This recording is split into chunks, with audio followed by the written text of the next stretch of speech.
কোথায় যাস আব্বা? বৌমা খালি আসতে। না না, ও খেলে আসতে যেতে হবে না। চুপ কর, বিটা কি ছেলে খেলাম পেয়েছি নাকি?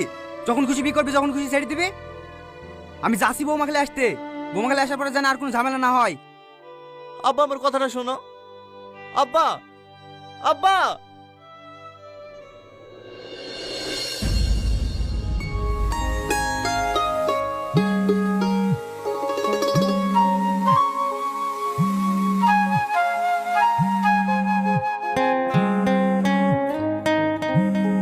এই সময় আবার মা ফোন করছে কেন?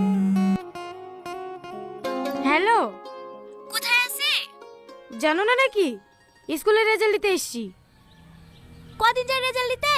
সেদিন গালি যে। সেদিন পাইনি। ঠিক আছে লেলি, তাড়াতাড়ি বাড়ি আয়। কেনে? তো শ্বশুর তোকে নিতে এসছে। নিতে এসে বারণ করে দিবা। আমি তোমাদেরকে বলিনি নাকি আমার ভাত খাবো না? আমি ওসব কিছু বলতে পারবো না, তুই এসে বল।